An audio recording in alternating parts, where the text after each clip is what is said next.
So we are going to just take this E minor chord and begin our entire lesson. The first thing I want you to do is play it as an arpeggio. Okay, I'm going to give you 2 arpeggio patterns to play the E minor chord with. The first thing is high, low, middle, low, and the other one is high, middle, low, middle. I have done a series on arpeggios, so you could check that out. You can just type arpeggios in our channel and you'll get a lot of videos explaining these styles of playing chords. So what high, low, middle, low basically means, if you take the chord, in this case we are choosing the chord E minor. Okay, so which is the high note? That one, because it's on the right.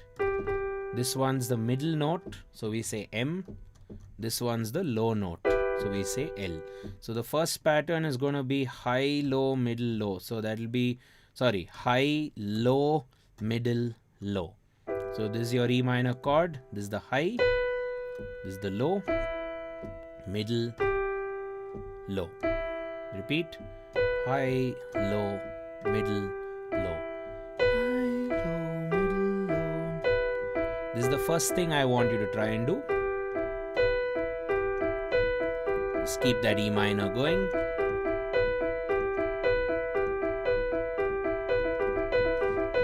Right? So just like that, you have E minor, high, low, middle, low. You can look at it maybe using an 8th note notation, because these are played as 8th notes. 8th notes means you're dividing the beat into 2 units. So this will be B, E, G, E, B, E, G, E. Okay, that's your high, low, middle, low. Okay. Now coming to high, middle, low, middle. That will be B, G, E, G. B, G, E, G. So what is that now? B, G, E, G. B, G, E, G. Agreed? That's high, middle, low, middle. So high, middle, low, middle again, or abbreviated HLML. Okay, HLML, what's that going to be?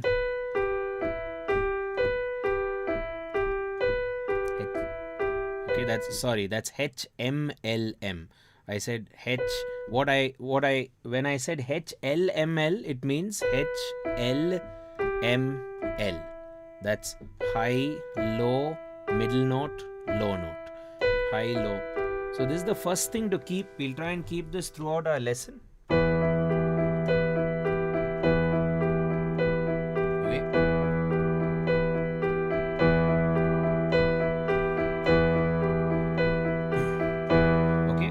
The first sort of point which I want to focus on is how we can kind of build music through this one chord. Like this one chord has to keep playing over and over. In a lot of my videos or lessons, I've talked about many chords. I've talked about 4 or 5. So what I planned for this video or this live lesson, what if we just take that one chord and see what we can do with just one chord musically, and try and build a theme, try and build a melody, try and build a riff or a pattern and see how it goes. So the first thing we can do is, if we play this repeated pattern in our right hand, either high, middle, low, middle, or high, low, middle, low. This is all done in the right hand, right? What about the left hand? The left hand can do whatever it wants to do. Okay, so here's where I suggest to write down a palette of notes which come from a scale. Obviously, write down the scale notes and plan which of those scale notes you'd like to play in the left hand. Okay, so a great starting point would be, because I played the E minor chord, a scale which is going to work really well would be the E minor scale, right? So a chord is like a subset of a scale if you think about it. So if you take E minor scale, what will be the notes? E, F sharp, G, A, B, C, D, E. This is also called as the E natural minor scale. Okay, and if you would like to compare it with our very commonly known major scale, it's a major scale with a flattened third, a flattened sixth, and a flattened 7th. So this is essentially what you should be playing or accessing from in the left hand. So perhaps you could play E, obviously, maybe do D, and maybe do C, maybe a B. Let's see how that sounds. Okay, I'm just going to do E, D, C, B in the left hand bass. Okay, let's try and observe what happens.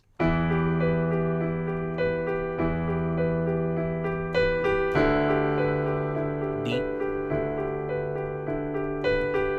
C,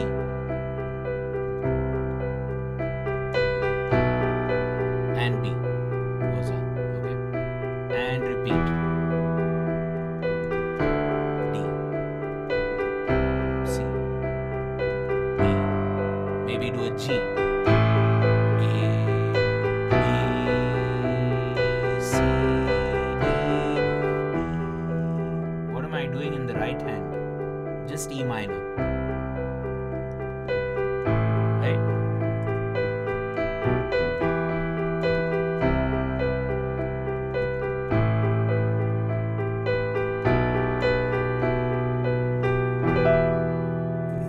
Okay, so that's the first thing you could consider doing. You're basically playing the same chord in the right hand, and then you play notes of the minor scale in the left hand, or you can even do like what we call as a line cliche or a bass descent. I'm just going to call it a bass descent, where you just go chromatically downward in the bass. You do E, D sharp, D, C sharp, C, B, something like that. And then you could climb C, C sharp, D, D sharp, E. There we go. Come all the way down, and if you want, go all the way up. You get basically a nice line movement in the bass hand. So you play the same thing in your right, which is pretty much this, and then the left hand you go chromatically down,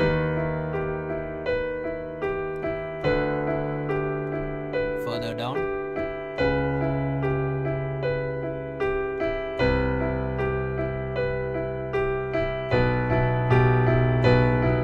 and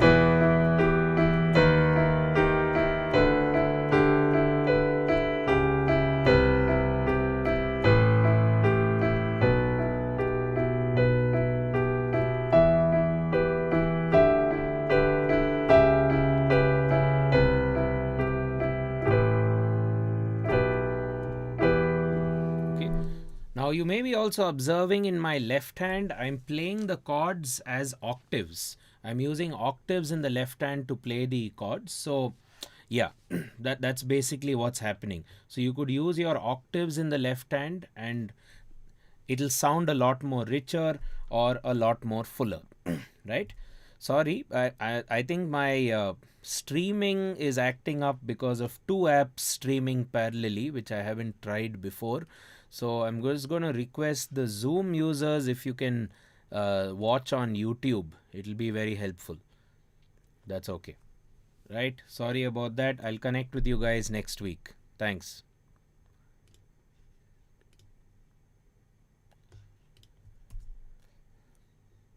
There we go. Hopefully the stream is a bit neater. Anyway.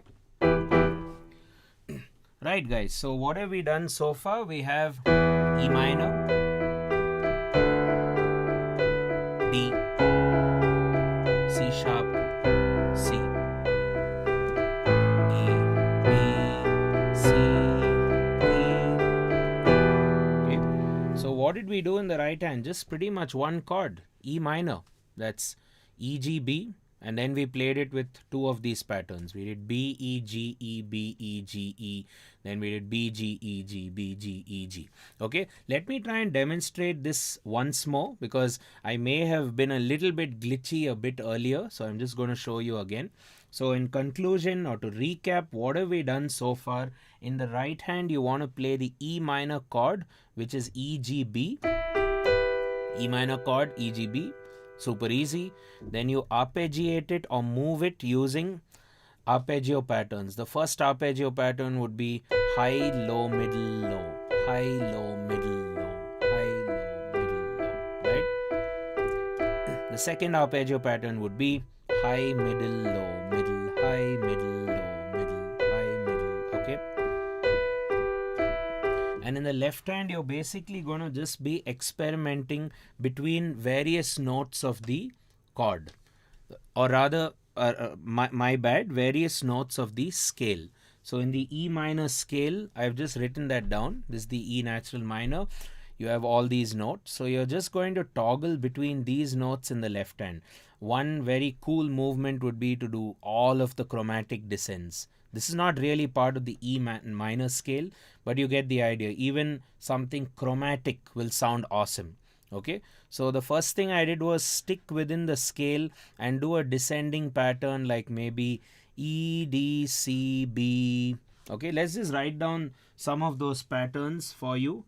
The first pattern you could consider doing could be 1, 7 flat, 6 flat, 5, that's E, D, C, B.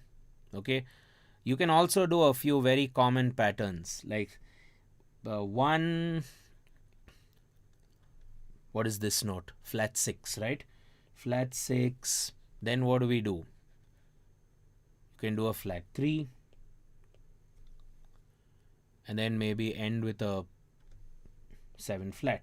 So you get E, C, G, D. Or if you take this one, you're going to get E, D, C, B. Okay, if you're not understanding these intervals of flats and numbers, it's okay. I'll just write it down. You do E, D, C, B, or E, C, G, D. And this is what I want you to play in the left hand. These are two options you have for you in the left hand, and in the right hand you're just going to play the arpeggio. So what have we done so far? We've taken the E minor chord. Okay, then in the bass you could do a scale pattern, maybe E, D, C,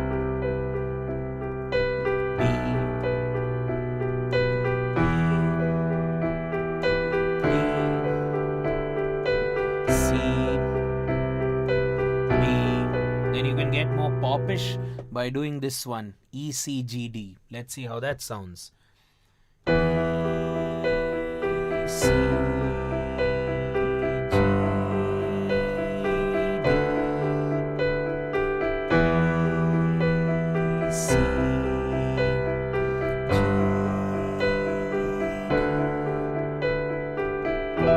And as always, you're playing the standard arpeggio pattern.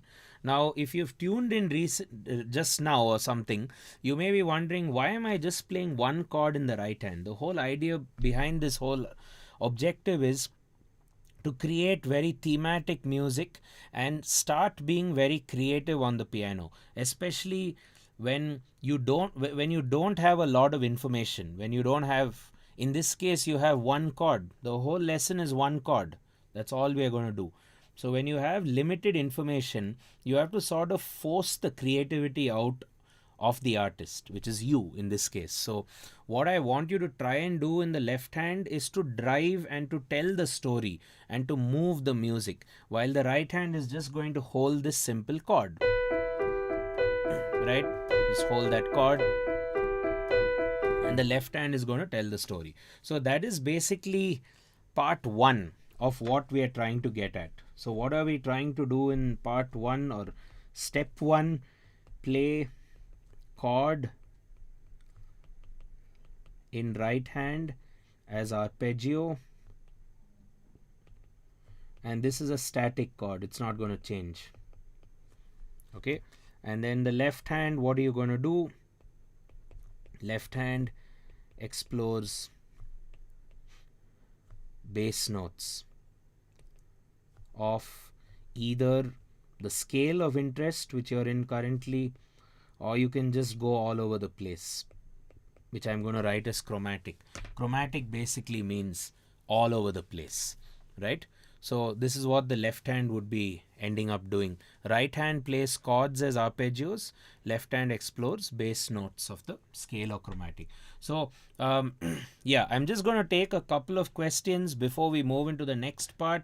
Thanks for your questions. Anand, why is the bass clef notes not following the E minor scale? A great question because at the onset, you don't have to actually be in a scale when you play music. Now, this may end up sounding very controversial for some of you who have learnt, music, from in a structured stepwise manner. It does sound a bit weird, but to be honest, music has 12 notes.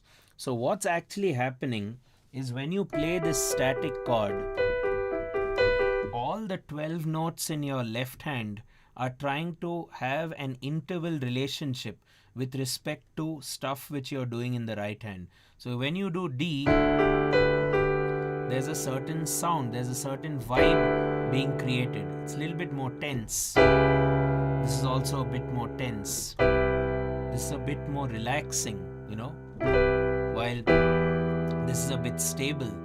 Lot of tension there. Another argument would be none of this note is not in common with any of these notes, right? There's EGB here and you have a random D sharp there.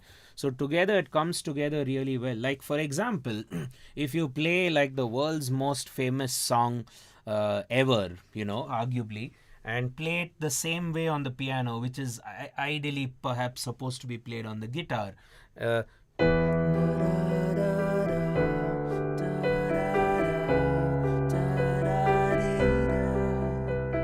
I don't know the lyrics. So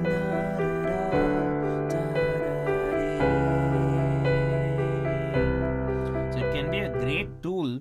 You can have an entire song built on one chord and bass descending movements, right? Or you do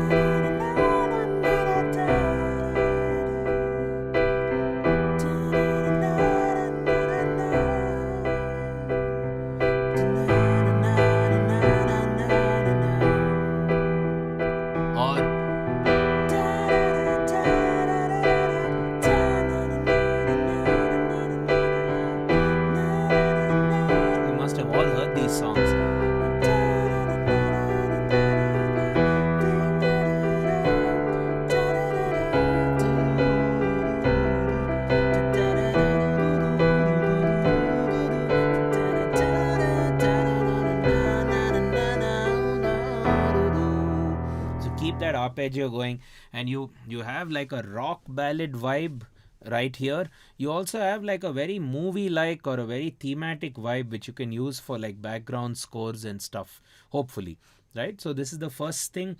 Thanks for all your questions and all your wishes. Hello everyone. If you have any questions regarding this class which we are doing, which is on chord playing, please ask. Hello Jed from Malaysia, most welcome. And catch you soon. Catch you in this video. Hi Hans, hi Jeevan, hi Anuraj, hi Sumita, hi Anuj, love from Bangalore, hi Kumar, hi everyone on the stream right now. Okay, moving on. So I hope you've got this concept. Kuldeep Singh, can we do this with any chord? That's an excellent question before I move to the next concept.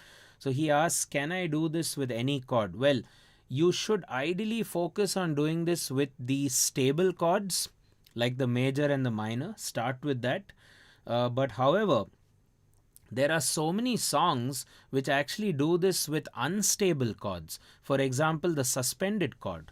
Like for example, you take, this is C minor. This will be C sus4, where you remove the third and play the 4. So this is a sus2. This is a sus4. Right? Thanks Liliana. Hi there. Hi Louis. Hi Zishan. So you go. Right? You go there. So over these, you can also add these options.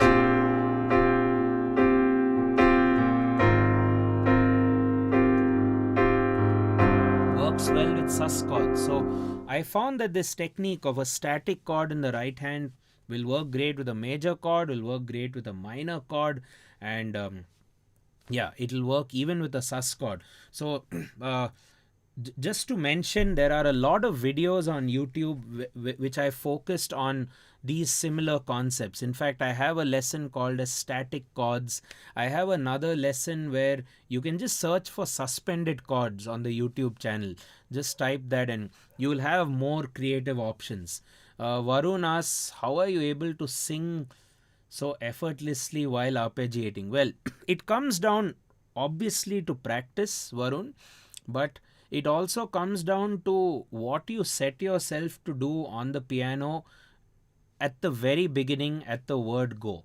So it could be that, because sometimes if you have to play the piano without singing, then learn something, play a song, do a cover, and then do the singing part later, then the singing kind of becomes a chore. But for some reason, the way I've grown up playing this amazing instrument has always been with singing, and I've been lucky enough to start my journey by actually playing with singers, playing with other singers or choirs. So that has kind of helped for me, and it's become very natural. So I would say that all of you can do it, but whenever you have a task to do, you should do it with singing. Don't think that, oh, singing should come later. Let the singing happen in the beginning. So that's pretty much how I, as you say, sing so effortlessly. It is practice, yes, but I'm bringing in the challenge immediately. I'm tackling the problem head on. I'm not saying, oh, I'll do this first. It's the same thing with all beginner keyboard players who ask me, should I practice this exercise first with the right hand, then with the left hand? My answer to that is always try it with both hands. Try it with both hands and it'll slowly but surely come, right? And same thing with singing. If you want to practice singing, try to get the singing into the play immediately, right? Shiv Shankar asks, can you explain how using arpeggios of a chord for singing and how to play a particular same chord up and down an octave? Okay, so that's maybe a chord playing technique which I'm not going to focus on right now, Shiv Shankar, because I want to just focus on creating music using one chord. If ever we have to call this lesson something, that's what this lesson is. Create music, create some themes, create a bed with just pretty much one chord. Like we saw songs like Stairway to Heaven, Dream On, all of these songs, you're holding like a static chord or a triad in the right hand, like a major or a minor, and then the left hand you're just going crazy, you're just playing all sorts of notes. Okay, thanks for your questions. Let's just move on to the next part or the next step in this operation. Now you're playing E minor. Now how many fingers are used to play E minor? 3. Thumb finger, maybe index, maybe ring. You have basically 3 fingers, whichever 3 you want to use. I would personally suggest maybe these 1, 2, 3. Now I'll tell you why. Now check this out. You keep 2 of the notes of the chord static. So I'm going to take E and G static. I'm not going to ever move this. I'm going to start moving the top note, the high note here.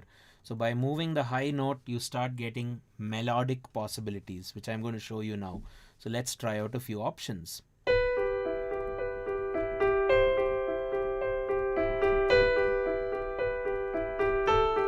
All I'm doing is I'm playing the same arpeggio, E minor arpeggio. I'm playing the same thing, but wandering away my top note. That's why I've written down the names of these notes: high, middle, low. So for the purpose of our exercise, the high is B, or let me write it the other way: low, middle, high. Low, middle, high. What is low? E. Middle, G. High, B. Okay, so what's actually happening here is you're taking that B note and floating it. You can just call it floating. So we're floating the high note and retain your same pattern. What is the pattern we've learned earlier? We've learned high, middle, low, middle. So, or high, low, middle, low. High, low, middle, low. and now move the top note. So basically you're trying to move the top note, float the top note, and keep two notes static. Let's see what happens. Floating the top note may help to also sing that note.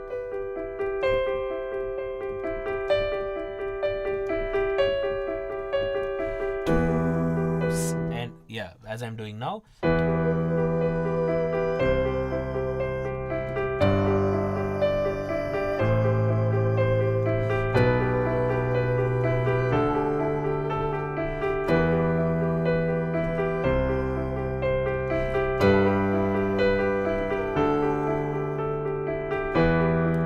Same shape, so these two notes remain consistent. So you throw the challenge of chord inversions and all that out of the window, right, while you're trying to be a bit more creative. I'm not saying this is how you play chords. I'm just trying to say that this could be very helpful. This could be very helpful to start, and who knows, make a song in a little bit more unique way than, you know,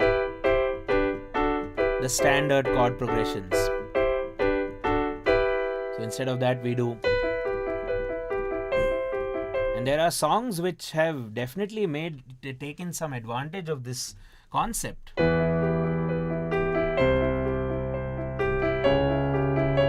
we go.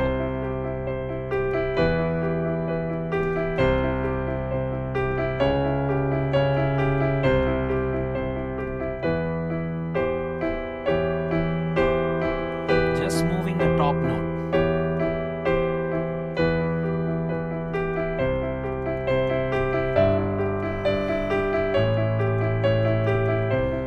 Again, there are no rules. You can go down.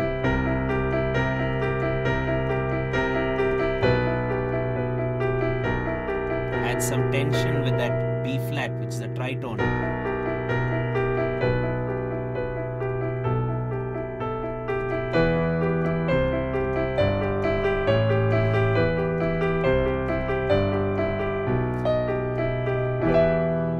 That's your top note, the high note. Now what can we do with the middle note?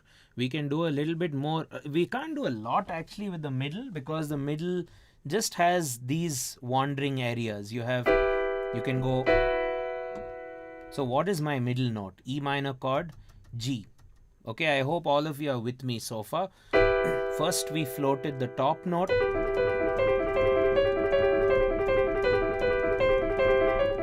Play the same arpeggio. High, middle, low, middle, high, low, middle, low, high, low, middle. Stuff like that. And of course, your left hand is free to float, do whatever it wants, or even something really awesome would just be to hold the E.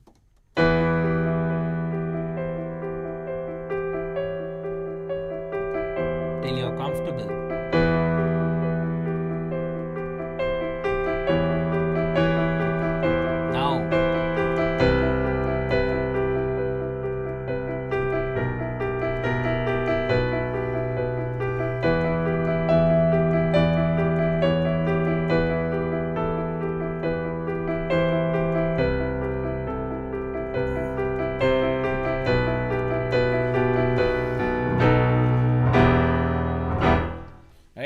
How do we know which notes to play on the left hand? Well, like I said, there are no scales right now, guys. I've not yet. Yes, you could play any note in the E minor scale because I've chosen a minor chord. But what someone like a Shiv Shankar also says is the left hand playing the note that we are changing, right? For example, B is changing to C. And then C is changing to C sharp. So what he asks is, can you sort of activate that also in the left hand? Well, the truth is you can, and that will also sound brilliant. You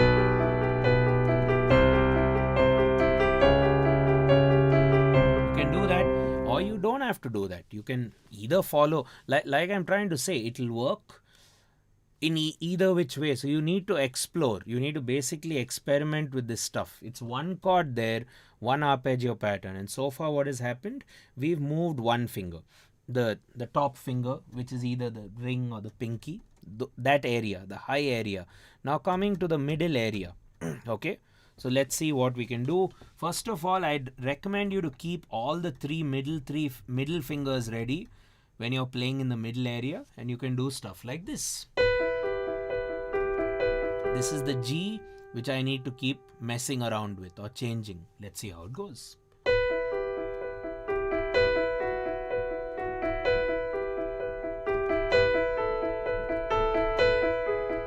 You can just like toggle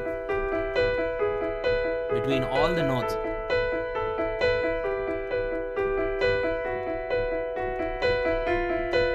Little tense.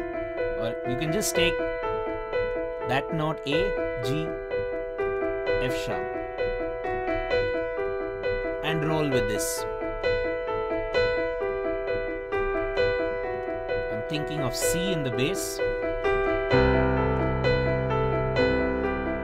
Keep C going.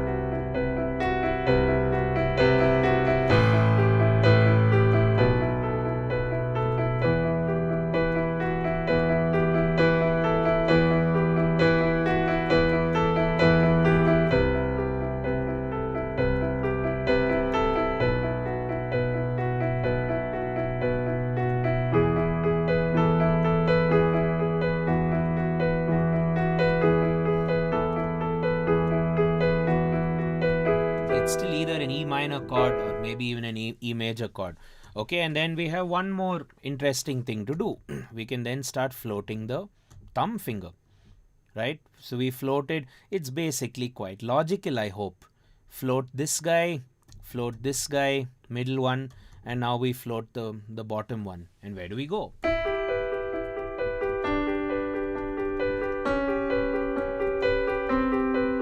More options. I like that.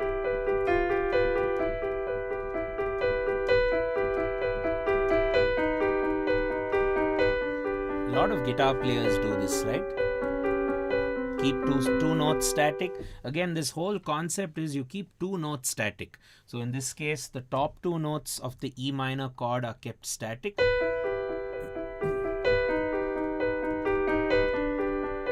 And the bottom note keeps changing.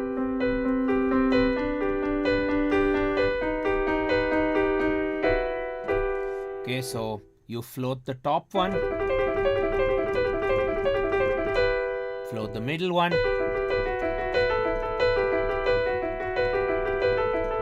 and then float the bottom one.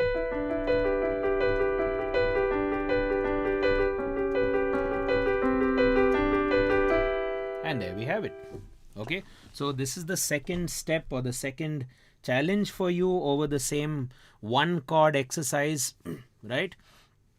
So what is exactly happening here is you float the high note, see where it takes you, float the middle note, see where that takes you, or float the low note and see where that takes you. But you try to maintain the same arpeggio shape, right? Remember, where did we start? We just started with an E minor chord or E minor chord, yeah, and then played it in an arpeggio pattern as this way or else this way. So we started from there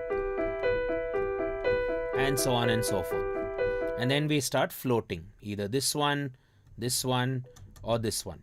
You float one of these notes and you've not only got yourself a good enough or a decent enough way to compose music, you know, thematically, of course, and then stack it up, layer it up, produce it with maybe, you know, a melody layer on top played by a violin or a cello, which I always love, you know.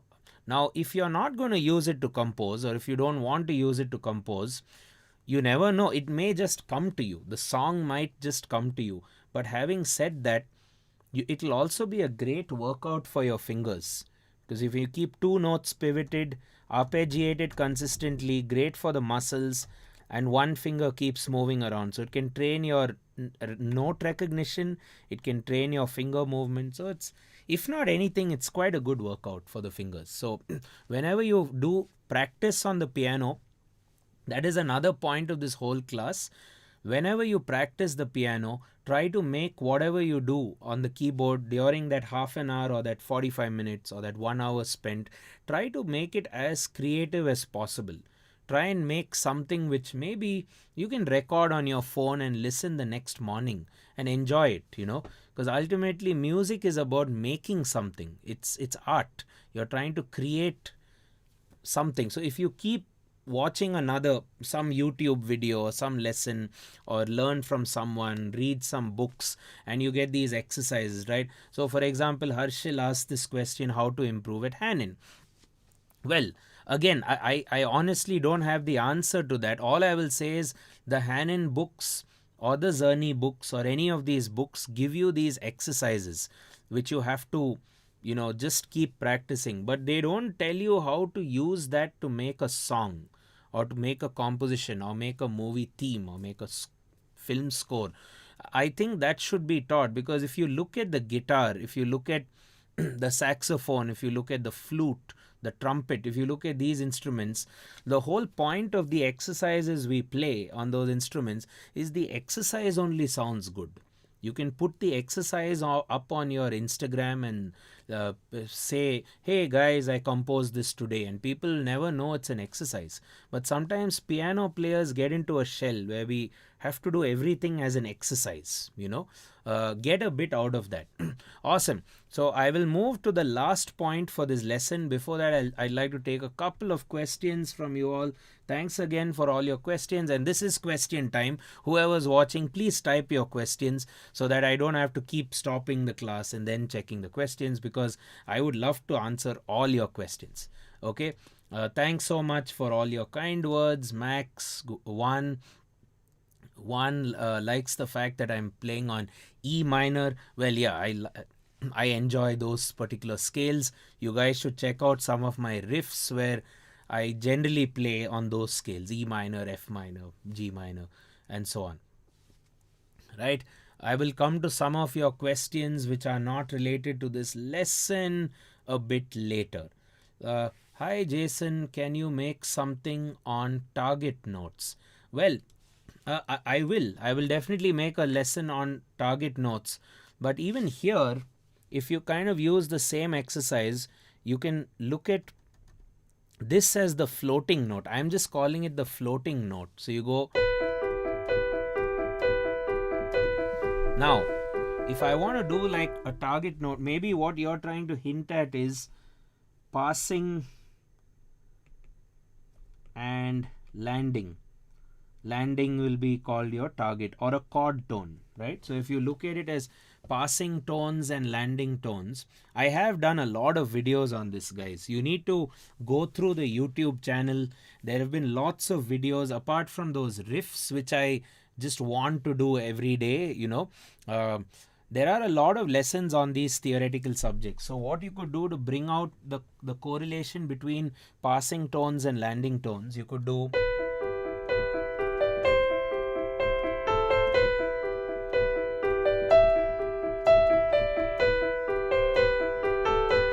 So just that right there, maybe.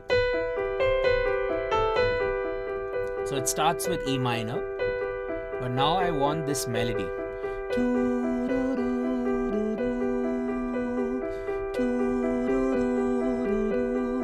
How do you do that? That's my melody. So, right?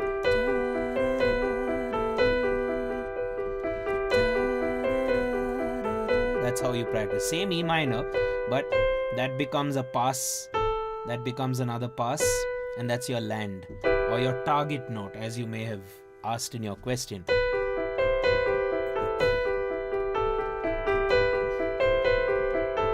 Maybe. So basically those passing notes, the way I look at it, for very crudely, in a very simple way, make the passing notes very short in duration. Make them like quicker compared to your landing notes, and maybe your landing notes will need to arrive at the stronger beats of the bar, like beats 1, beat 2, beat 3, beat 4. So that's a little word on passing and landing notes with respect to this exercise. I don't want to leave this exercise. Again, I repeat, we have taken one chord in this lecture, E minor, right? That's all we've done, and I hope I have not drifted away from that, right? Jeevan asks a very important question. Sir, my fingers so pain. What to do? Well, now, why do your fingers pain, Jeevan? The main reason anything pains on the piano, in my opinion, is because it is paining at a point, right? If we just use common logic, so maybe your fingers are paining because your whole hand is not necessarily paining. So it's a weird thing to say, but you need the whole hand, or you need to use your entire arm, including your back, including your shoulders, including your core muscles, in order to not have finger pain, because you don't want all the pain to be concentrated in this wrist area. You want it to float around. So a few things you can consider. First point is, if you feel pain at one point, you're probably doing something wrong. So you may want to, the first thing I try to tell students, which is also you folks watching the class, would be,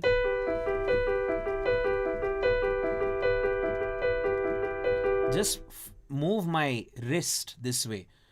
Right now I'm showing you in a very exaggerated way. It doesn't have to be so much, but I'm generally moving it. So if I have to play this fast, add a finger. I am feeling pain. I'm feeling quite a bit of pain right now, right? But the pain is not so much. It's manageable. Why is it manageable? Because my whole hand has found a way to work together.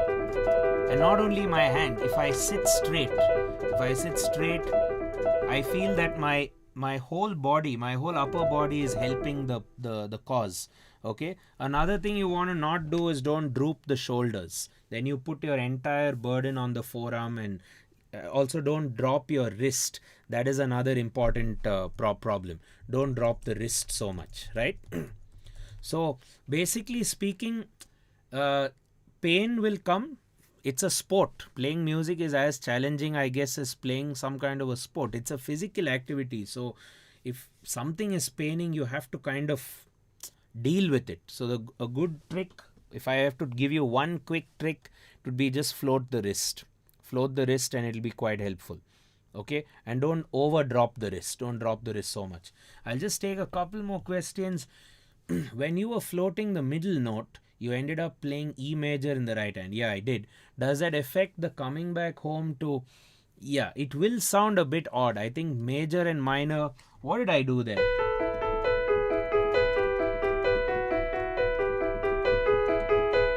Yeah, so here's the thing. If you're using E minor like this,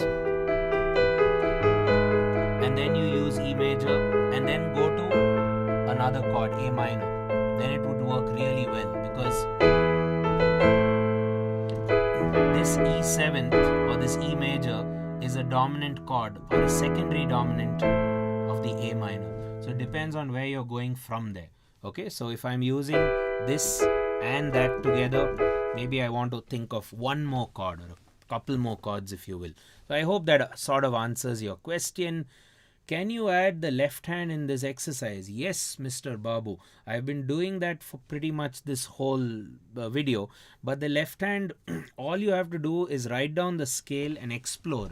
Play the left hand as bass octaves. There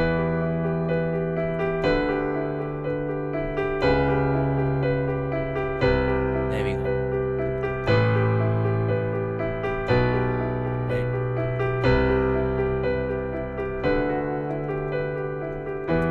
What the left hand's busy doing. Okay, the right hand is just playing that arpeggio, the same chord, floating around. And yeah, I will definitely summarize this lecture very shortly.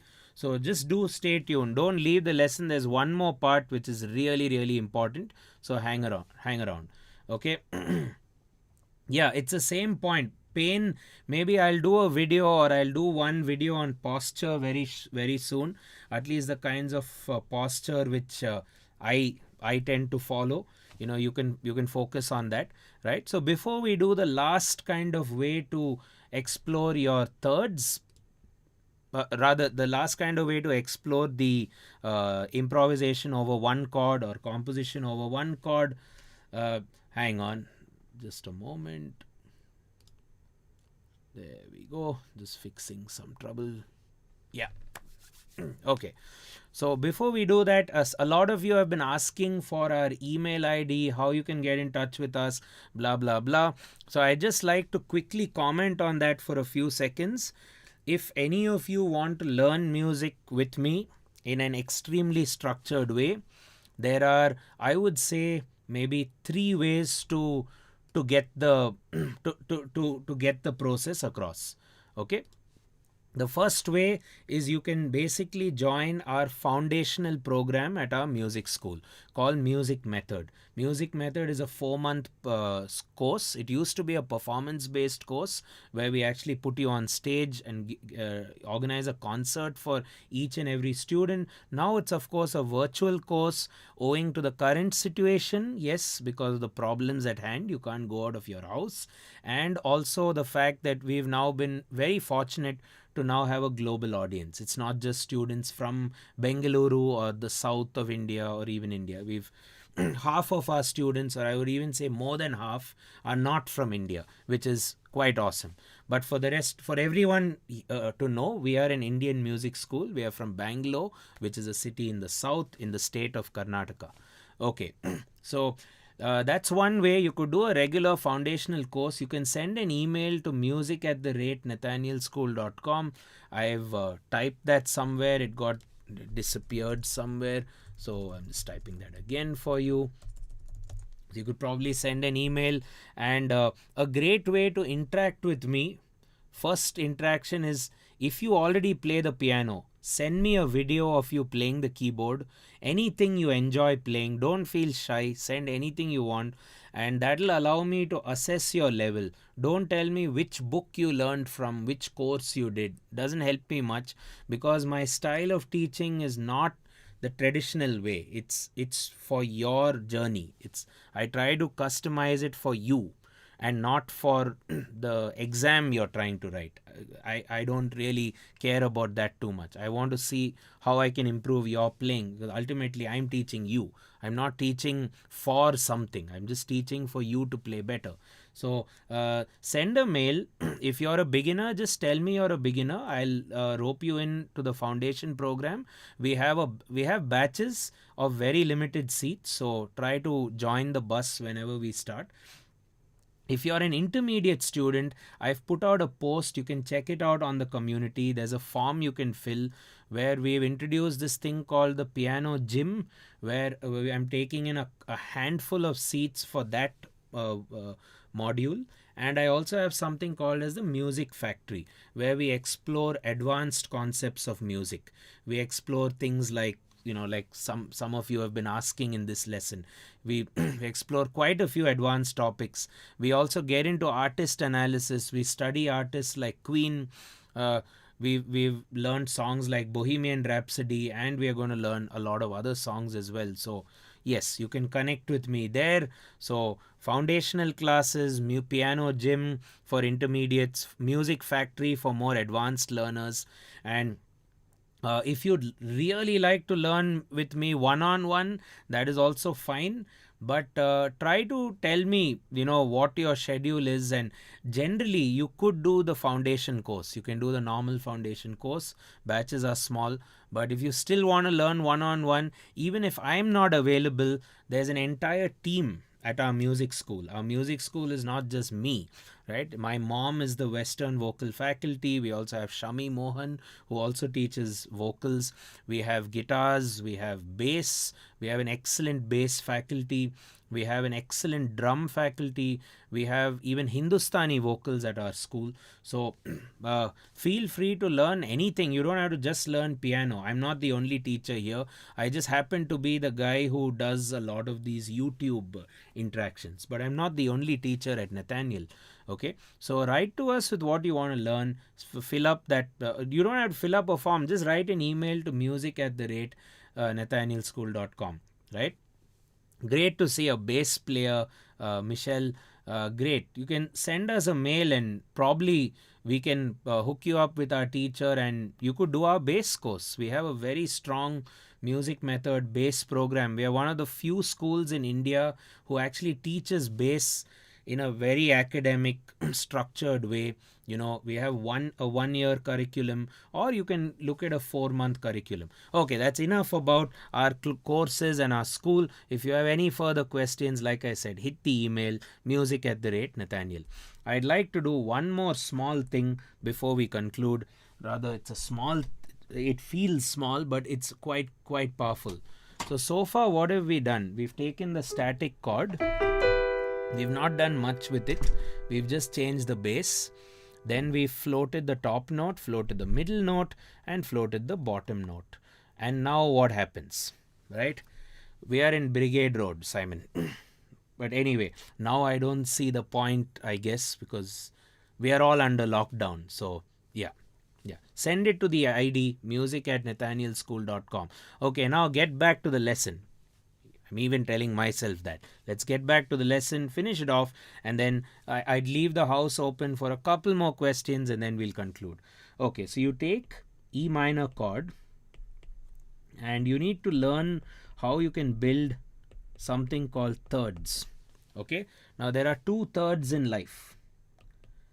There's the major third and there's the minor third. Okay, so each of these intervals happen, a major third happens 4 steps away from anywhere, a minor third happens 3 steps away from anywhere. So to form the thirds, for example, if you take E, what's its major third? There you have it. It's G sharp. G sharp is the major. So that'll end up being the major third. E to G sharp, while E to G is the minor third. Now you may be thinking, why is there so much of theory? So far I've not been talking about theory. Well, actually you don't need theory. I just kind of got a bit carried away. If you take this chord, E minor, and just take your, remember what I said earlier? Earlier what I tried to say was, keep one note constant. Or keep 2 notes constant. Now we are going to keep only 1 note constant. We are going to keep the top note B, and 2 notes here are going to float around. Okay, earlier 1 note floated, this one, that one, or the middle one. Now 2 notes are going to float, while your pinky will pretty much be pivoted or static. And you can play stuff like this.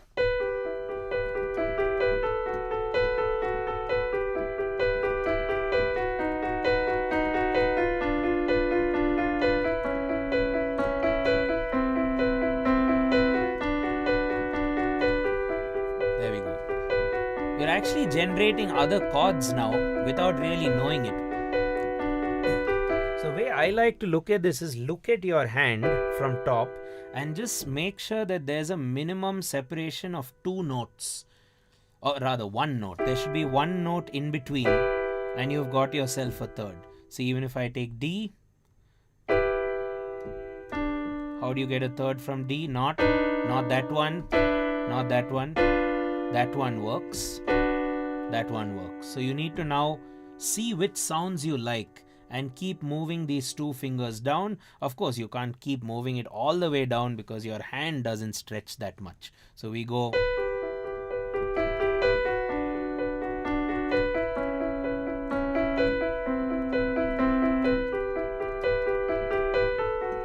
We're just floating the bottom 2.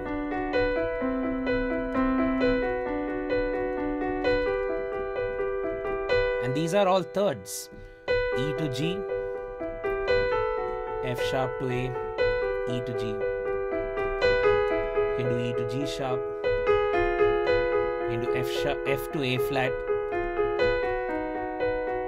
D sharp to F sharp, D to F. There we go. C to E. And where's the left hand? No nowhere. It's having some well-deserved rest. So you go, now you can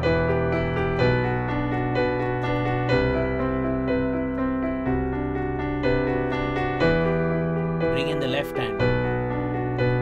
You could basically pick off one note in the overall right hand structure, whatever the right hand is playing. In this case, I want to play E first, then for the next chord, I want to play that B, and then now I want to play C or maybe even A. You can play any note, you can experiment, but the whole idea behind this technique is it's very visual. You just start with a very limited amount of theory. That one E minor chord, that is the only theory I've told you so far, right? It's just E minor. So E minor, just drop it down.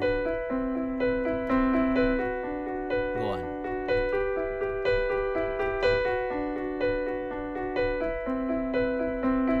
And so on. Now you may be guessing, okay, you've done stuff with keeping the pinky consistent. Now what happens if you keep the thumb consistent? Then you can start flying this way.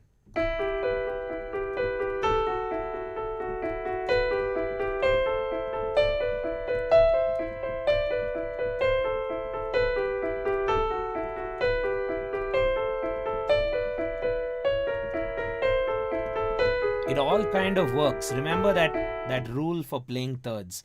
Just skip one note. Either when you see your keyboard, you're skipping either a white note or a black note. Up to you. If you're here, why is this a third? Because you've skipped a white or a black to get the next one. So you go, you have that third, that one, maybe that. Yes, you can do all sorts of stuff now, and it's a lot more harmonic because you are floating two notes instead of one. So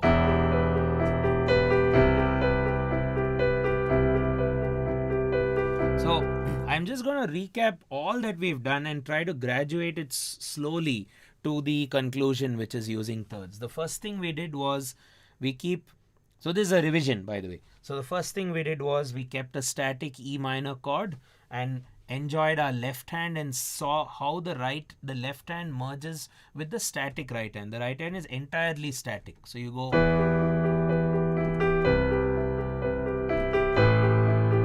you're not allowed to move the right.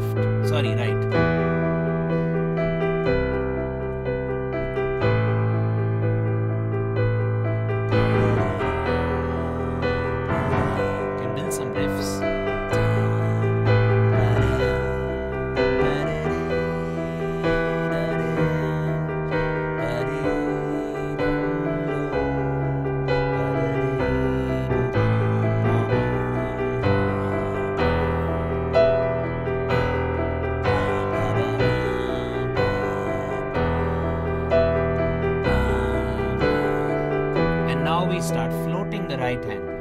Float the high note.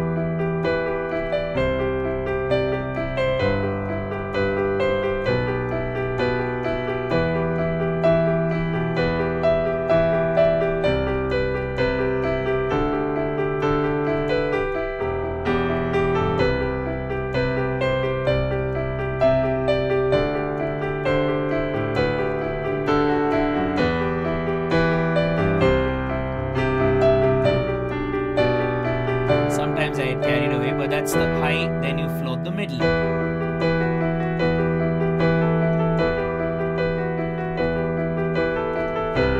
Change the left hand. Left hand simple.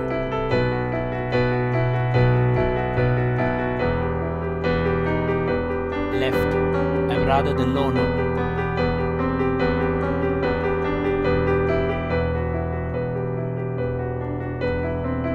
And then I started floating, but keep one note constant and float the other two notes in thirds. Thirds will make it sound harmonically usable, I guess so.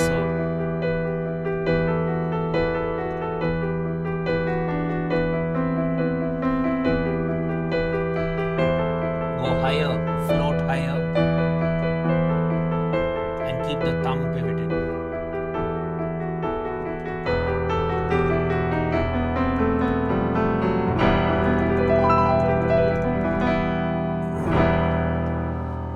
So let me just jam a bit for a few seconds.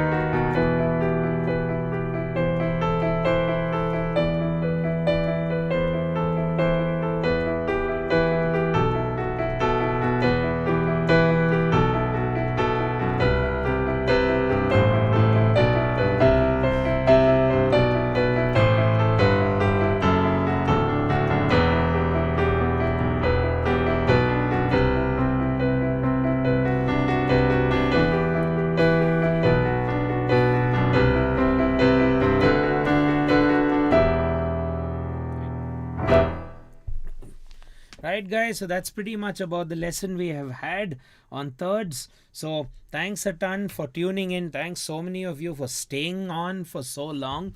It's and yeah, thanks for all your kind words, of course. Hello from India. Great to have people from all over the world joining in this class. It's superb to have a few repeat visitors. That's awesome. Please keep coming. I will do these live lessons as many times as possible, and you could definitely consider writing to us, connect with me. You can send a mail to music@nathanielschool.com. You'll also get it on our YouTube About Us area, right? You can also follow me on Instagram. I do a lot of stuff music related, obviously. Very recently I've started doing some quizzes and things, fun stuff which you can only do on Instagram. So you can head over, follow me there if possible. I'm on Jason Zach.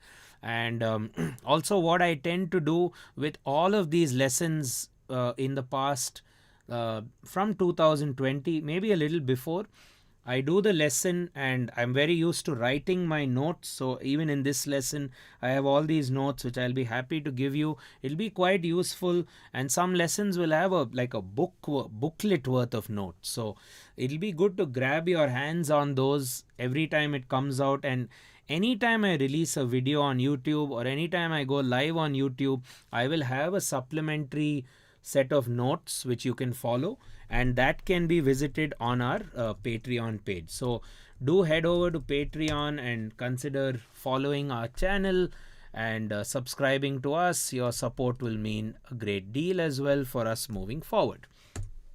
Right, I've put the link. I hope I've put the correct link, and so on and so forth. Right, so that's about it, guys. Thanks so much for tuning in. I'm just trying to see if there are any more questions. Yeah, I love your observations, Dibesh and Homer. I hope I'm pronouncing that right.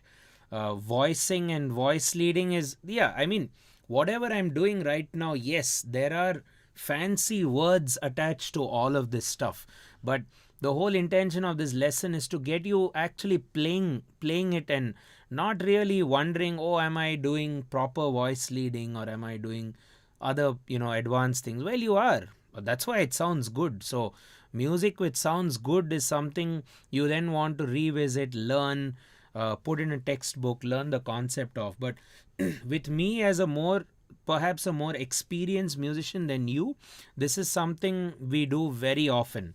Like if I just have to sit on the piano without any plan, like I've had a bad day, I'm very stressed out and very tired after a long day's work, I can still go to that E minor chord or some minor chord, do something with it as an arpeggio, and then that actually motivates me, gives me a boost, and I may actually not be that fatigued by playing the piano, ironically enough. Even though I've had a rather tiring day, I actually go on, play something which I like and immediately record it, and it's a song right there.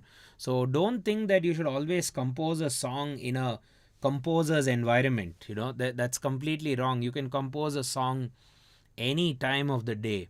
The moment you get on the piano and hit something, you have the opportunity to grow a seed into the tree, which is the song in this case, right? So I hope you guys have found the live lesson useful. We'll try and do a lot more, and head over to our YouTube channel, to the channel page especially, and see how we've categorized some of the videos. We've put it down in terms of arpeggios. So a lot of you ask me about arpeggios. So we've put 2 playlists to explore arpeggios.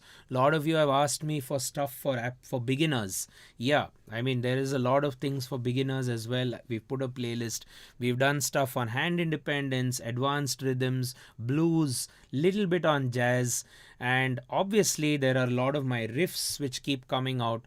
Feel free to watch them, feel free to learn them, because ultimately it's put out there to either to teach you how I played it, or if not that, at least to inspire you to play something of your own, right? So that is the main intention of whatever I do, right, guys? Again, thanks so much. Hi again to everyone. Sorry I've missed out a few of your comments. You can continue to drop some of your questions in the community. I've sort of run out of time now, so we've gone a bit more than an hour, which is pretty much how long we've been ending up doing our streams.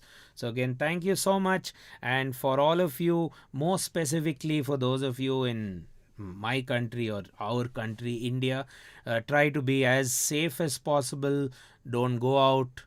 Take care of yourself, sanitize, wash your hands, wear your masks, do all of what is needed, because the wave is not even started from what they are telling us. So stay at home, be really, really careful.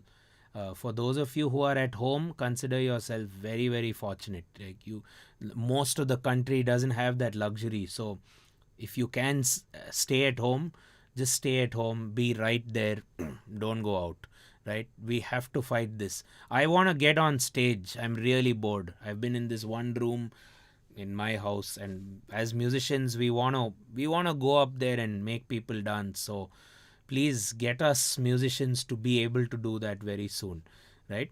So stay safe. I will catch you guys soon. For those of you tuned in late, obviously this live stream is available for all of you to watch, so head over and watch it. Cheers, thanks a ton. I will see you in the next one.